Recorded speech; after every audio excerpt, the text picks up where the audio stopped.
a couple times. It hurt when you hit the ground. Pulled over on my heart, so I guess it got impound. Every time you come around, I promise to make you smile. And when I blow up, the promise to play my music loud. Life is up, you gotta watch that door open. I think I've lived a lot of my life like that. And that's probably the biggest difference today. It just took me getting federally charged to stop living so naively. So we're going to go back to Illinois now, getting there. So kind of why I am as emotional today as I am. So this guy paroles to my house. He paroles on the 6th of December. I worked from home at the time for an insurance agency, doing Washington Apple Health. So the 7th, I got off work at 5 o'clock Washington time. So it was 7 o'clock Illinois time. I was tired. I've got lupus, and so it just it wears me out sometimes.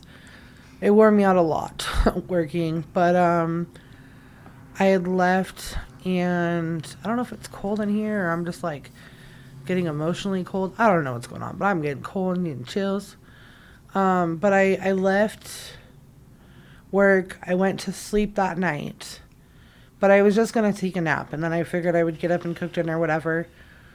My dog was laying with me, a little goop troop, and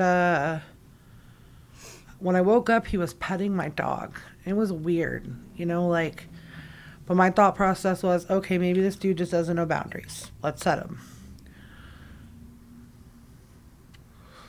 The next night, same thing, got off work. But this time I woke up and he was raping me. I didn't really know what to do. Looking back, I just remember feeling so... Do I scream? No one's going to hear you. You live alone now. Do I fight? He just got out of prison. What if he kills you? That was literally my thoughts. This is your fault. You let him come here knowing he was a rapist. Afterwards, I took a shower. And earlier in the day, we had talked about going and getting Chinese food. So I told him that I was going to go get dinner. And he grabbed me by the neck. He pushed me up against the door and he said, I will kill you if you say something. And I'll kill your dog. Anybody who knows me knows that little baby was my world. So I was coming back. My dog was there. I left and called the cops.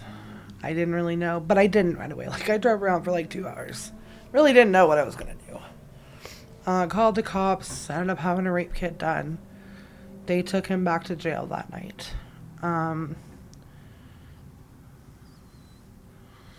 Nick and Kelly went from the garage into the house the day the power got shut off, which was about a month later. I quit working. I quit living. I didn't eat. I basically just laid on the floor in my room. I didn't want to lay in my bed. I didn't want to be around anybody. Nick would come in every once in a while and ask me if I would just eat something.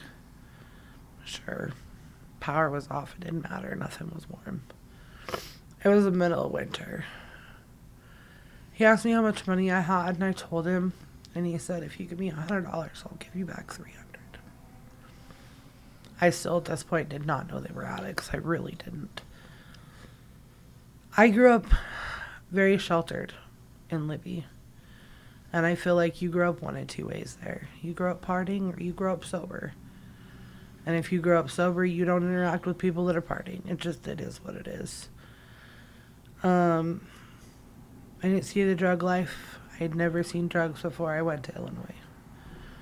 A couple weeks into it, everything's going fine. Power's back on, rent's paid. Nick's giving me money every couple days. At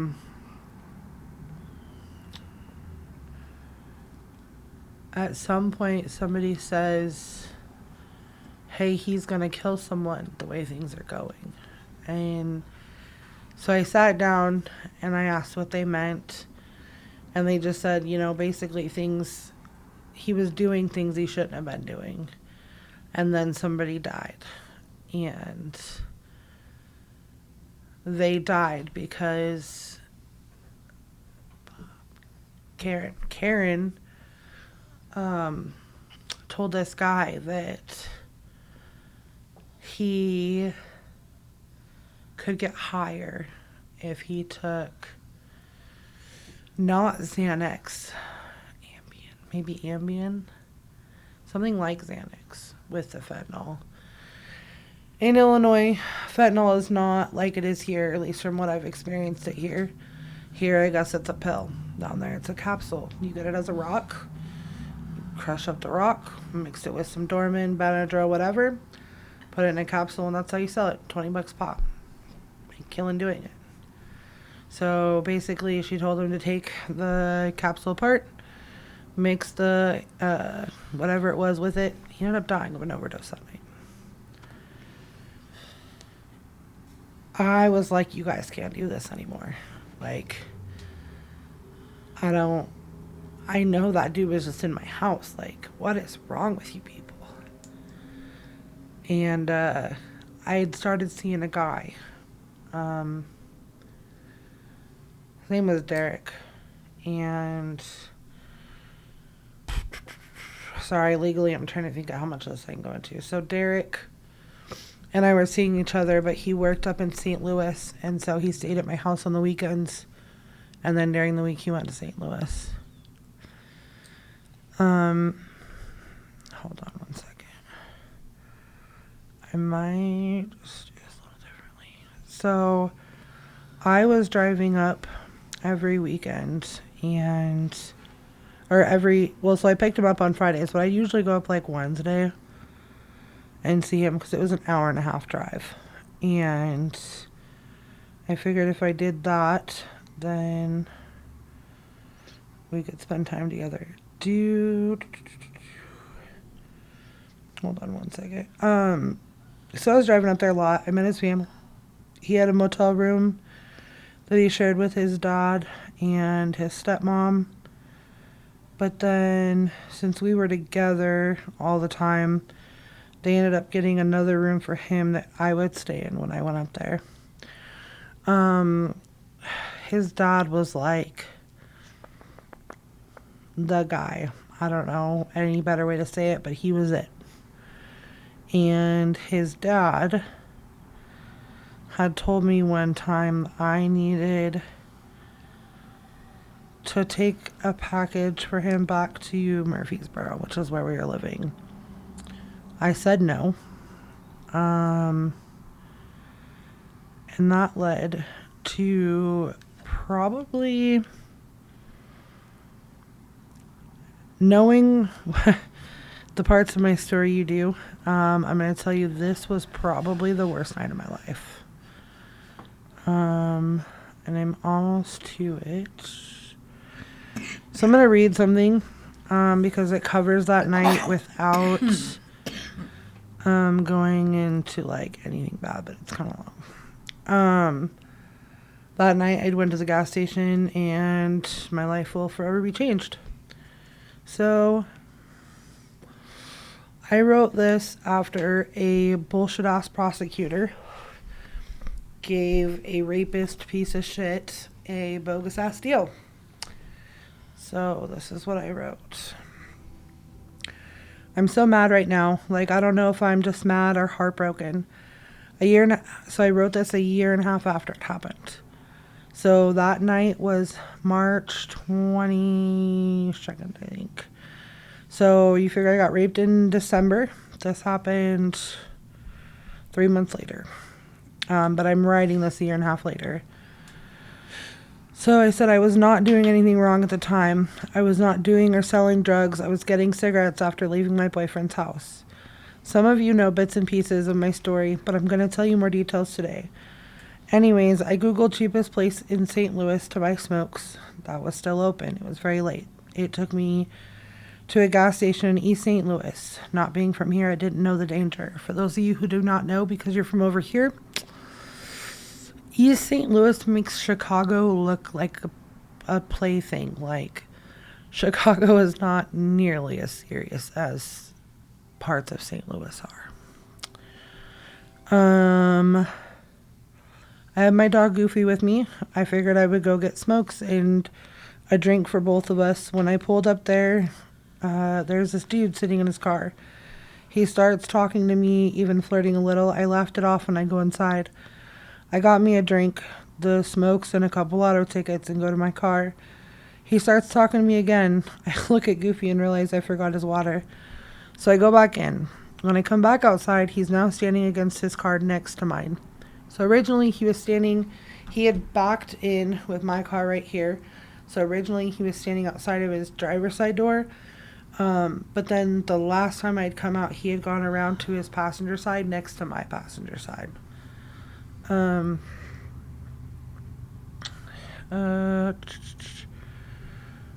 I'm outside next time. I tell him he seems nice, but I'm in a hurry to get home as I have a long drive ahead of me. I leave and get a flat tire.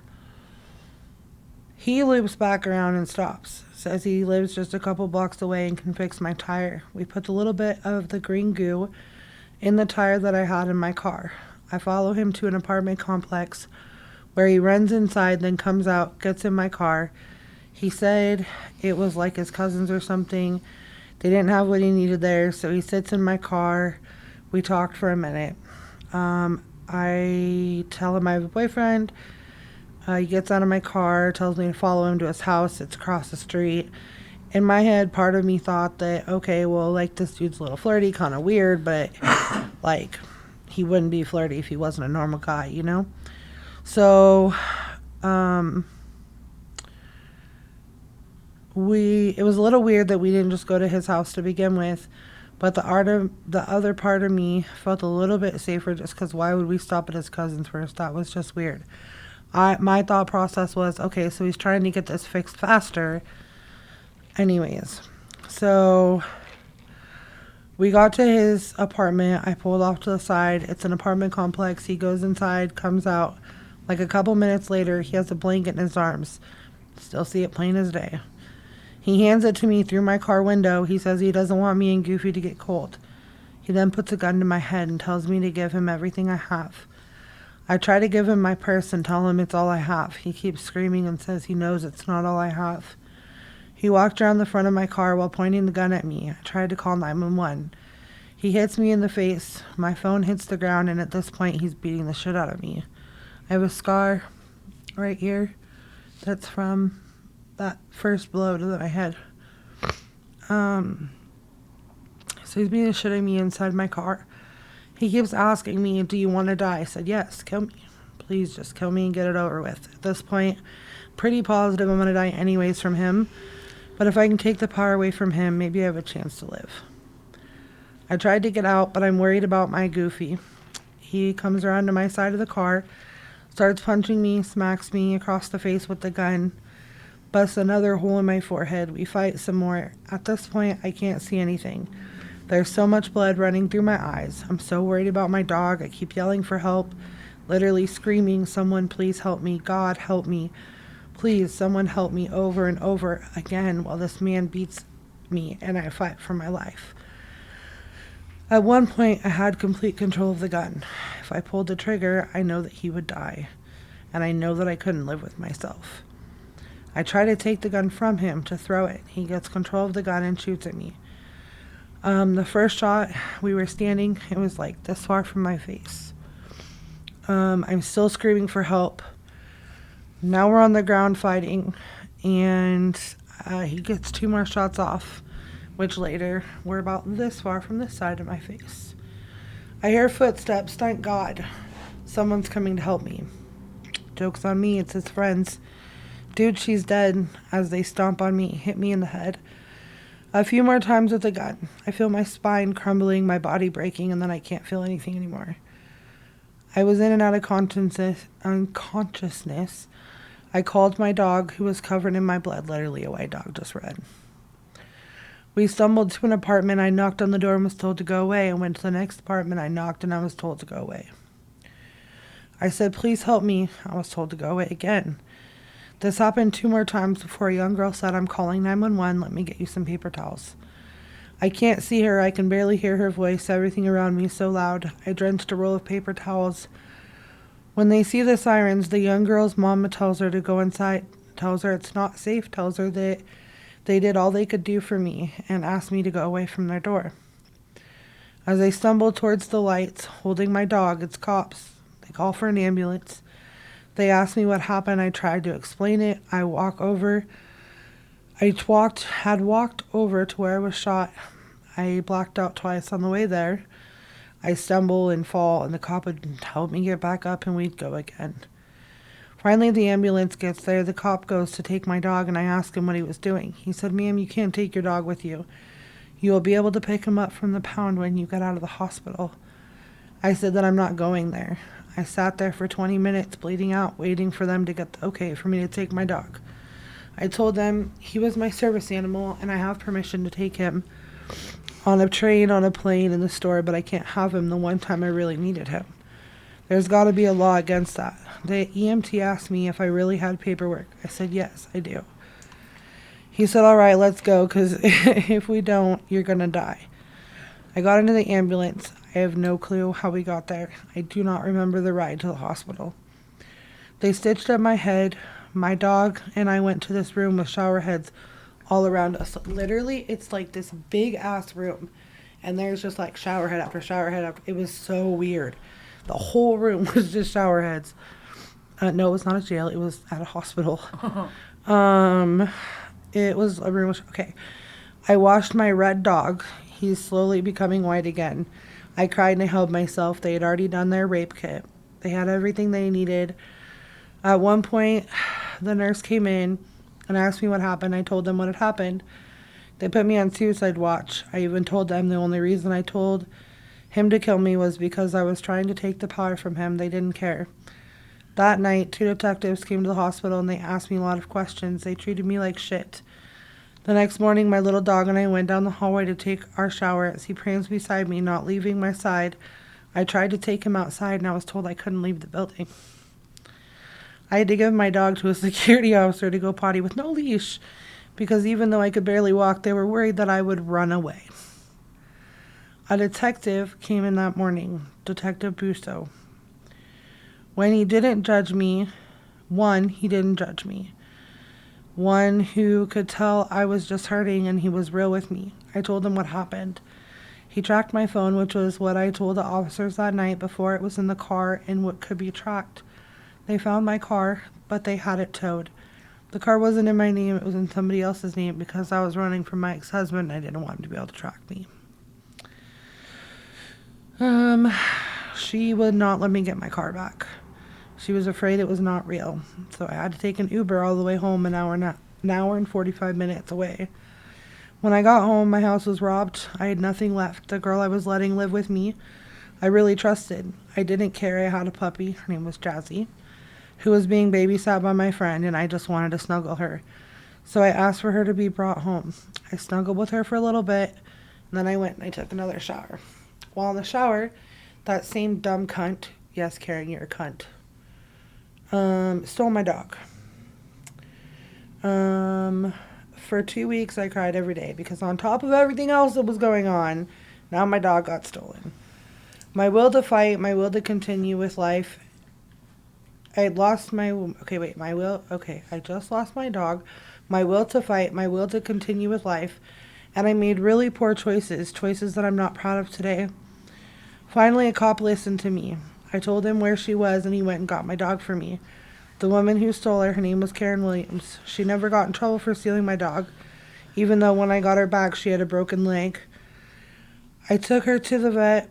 She was really standoffish for a while after that.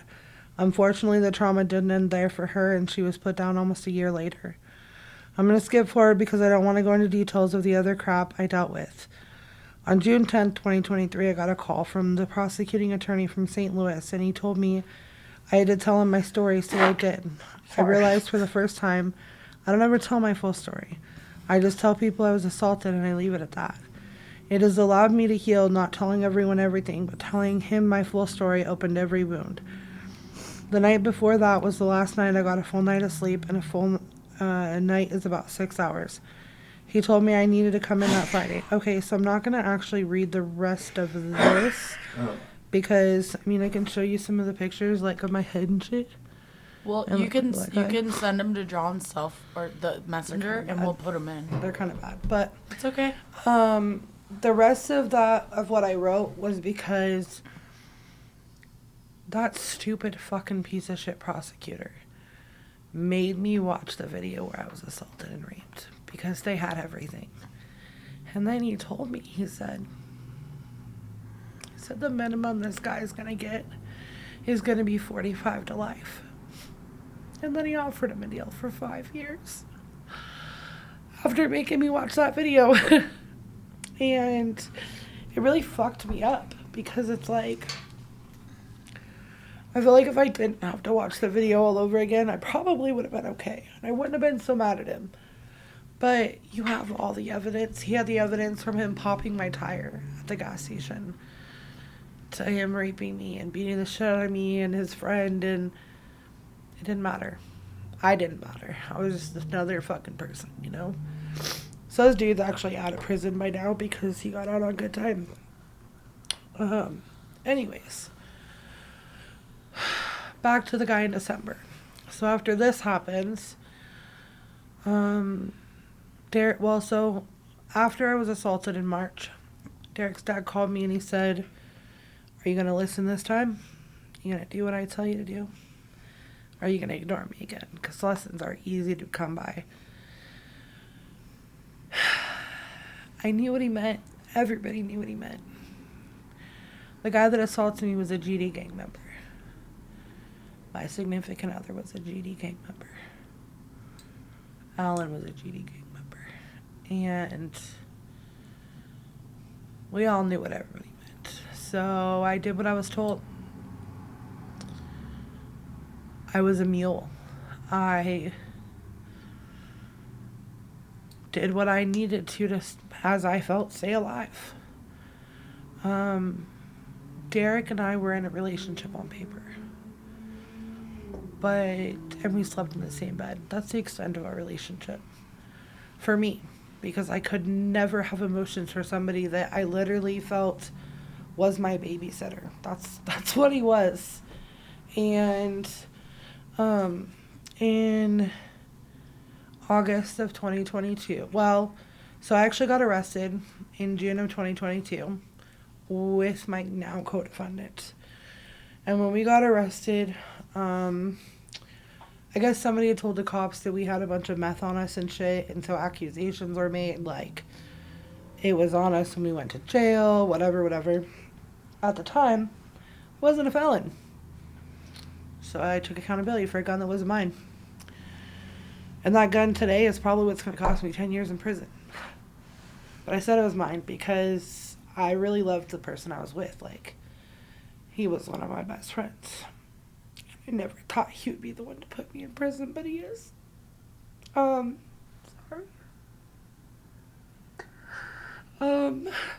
Anyways, so I ended up getting charged with possession of my own medication outside of its original bottle because the cop hammered me for hours about that stupid fucking gun. And he was like, if you don't admit that it's not yours, then we're going to charge you. We'll find something to charge you with. So, I stuck to my gun, and I got charged. Ironically, I just said stuck to my gun. Do you have a Kleenex? Yeah, I got you. So, hold on a second. Oh, she's gotta go find one. So, I was in county jail. That was my first time ever in jail. I was there for, like, not even 4 hours. I got released. Alright, hold on. I don't know if you guys edit this stuff out. Yes. Okay, good. No, we'll just put you on there. Shut up, I'm dying over here. schnoz. Whatever. That's what it is, I guess. Okay, so I was in jail for a couple hours. I get a warrant. I called Derek's daughter to come and get me. She's a badass fucking 20-year-old now. I love her to death. But I called her to come and get me. Her and her boyfriend come get me. We go by the car and go home. I called Danny's mom. So Danny's my co-defendant. I call his mom and I'm like, hey, bro, this is what's going on. Here's got a warrant. I don't know where Danny is, blah, blah, blah. She's like, oh, he's getting released. I'm going to get him and take him to his car.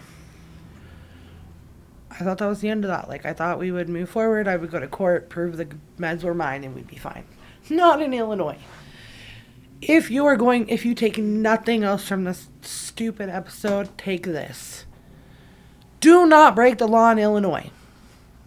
It'll fuck up the rest of your life. I promise you. You feel like going out and fun with some cops? Just don't do it. Especially not in Illinois. Not federally, not state-wise. Don't fucking do it. So I ended up fighting this case for 6 months. I decided to take a deferred sentence because at this point I'm done. I just got my bachelor's degree in criminal justice and political science. Like, I'm trying to move back to Washington or Oregon because by other state you can... Anyways, so I'm trying to move back there and get that shit going, blah, blah, blah. So, nope, joke's on me. I go on this deferred sentence, and within 2 weeks of, well, no, that's not true. We got to stop for a second. Okay, so in August of that year, before I actually took my plea agreement, Derek's best friend, his name is couldnt. If I could ever go back in time and do things different, it would have been with him. I already told you I wasn't in love with Derek, but I wasn't allowed to leave Derek. I was probably in love with Quentin. But can't date best friends. Well, you shouldn't. So we never got together. But I had finally agreed on August 7th that we could be together. And we talked all night the night before. And then we fell asleep on the phone the next morning. Well, I thought he fell asleep. Turns out he had died of an overdose. So Derek's dad had taken him some fentanyl that night. And a guy named Terrence Taylor had taken him some Xanax. And he mixed the two and he died. At this point, Derek and I were already not really talking because I was going to be with Q and he knew that. And so he showed up at my house and he said, you're all I need right now. I don't need anyone else. I don't care about anyone else. You're my best friend, Bree. You've been here through everything that I've been through. And that was that. He moved himself back in. I ended up moving into Danny's house for a little bit because Danny was like a dad to me. My best friend. There were times I would just ride around with him just because I didn't want to be home. And I was happy when I was with Danny because, again, he was like my brother, my best friend, my dad, whatever.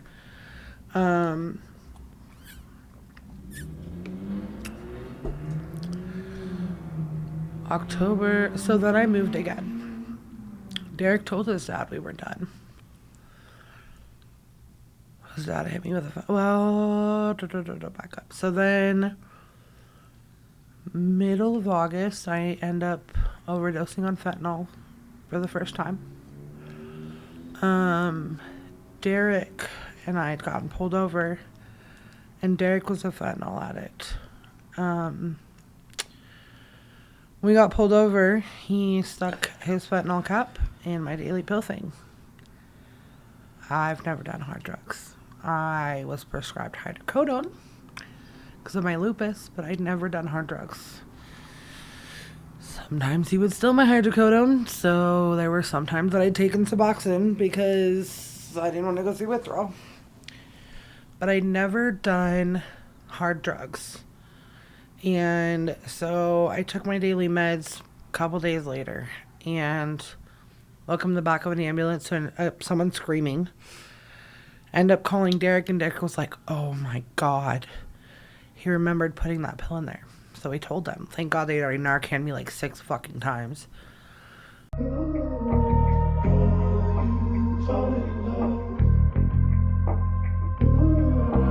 in love a couple times. It hurt when you hit the ground. Pulled over on my heart, so I guess it got impound. Every time you come around, I promise to make you smile. And when I blow up, the promise to play my music loud. Life is up, you gotta watch that door open.